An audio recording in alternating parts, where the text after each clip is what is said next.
Hello and welcome to GR Gaming! Only 3 days left until Gus releases, and they've already received some buffs. Can't wait to check them out. As well, Otis finally got the buff we were waiting for, and in my initial games with them it seems to have made a big difference. Their super now does damage as well. Look forward to videos on Otis and Gus coming soon. Today we play the Big Bot Challenge to get the limited profile picture. Shout out to Astro and Klazui for the OP plays. Good games. This was the first bot challenge, and I found it to be a lot more fun than the other challenges. The bot can completely change up the game. This challenge and the next bot challenge after have some unique comps because of that. The main goal when the bot spawns is to have a brawler that can drop the bot on the enemy's side. The only exception to this is gem grab, where it may be beneficial in some cases to get the gems from the bot if you have control. Will we prevail, or will the bot get the best of us? Let's get into it. In Gem Grab, we went with a Gale, Leon, and Bonnie comp. Both Bonnie and Leon can drop the bot on the enemy if needed, and Gale can redirect the bot, stun enemies, and block lanes. All brawlers in our comp are capable of holding their own lanes. We got off to a bit of a rocky start, losing control of the center in the first game, but quickly gained back control. In the first match, the bot didn't get a chance to spawn. In our second match, we used the bot to gain a gem advantage and win the game. The bot sure changes things when the gems come to you.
In Bounty, you definitely want the bot on the enemy's side, but if it ends up on your side, you want the damage to be able to quickly deal with it. That's why we went with a Bonnie, Max, and Janet comp. Again, all three can potentially drop the bot on the enemy, but they also have high damage to deal with the bot if the worst happens. In both our matches, we were able to drop the bot on the enemy and deal with the bot when it reached our side.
In Heist, the bot can be your fourth player and a big damage dealer to the enemy safe. We went with a Daryl, BB, and Buzz comp. This worked out well as we could hold back the enemy from our safe and quickly lead the bot to the enemy safe. If we were defeated at the enemy safe, it wasn't a problem if the bot was there already. This was my favorite mode of the challenge since it was so satisfying when you successfully drop the bot on the enemy safe.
In Knockout, we went with a Max, Leon, and Bonnie comp, with the aim to drop the bot on the enemy's side again.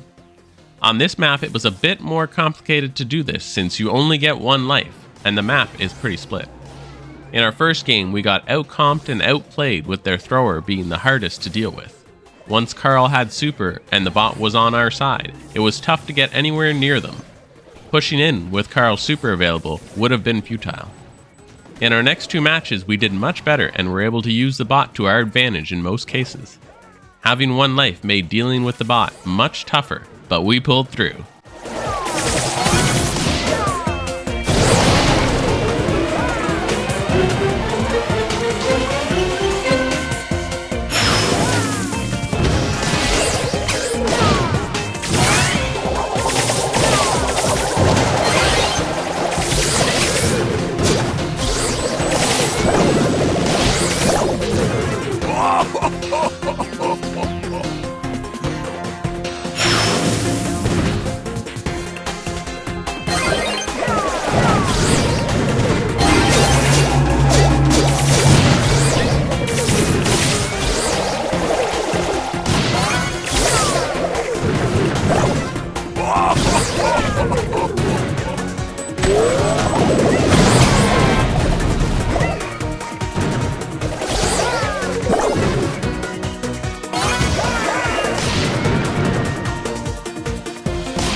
Turbo time!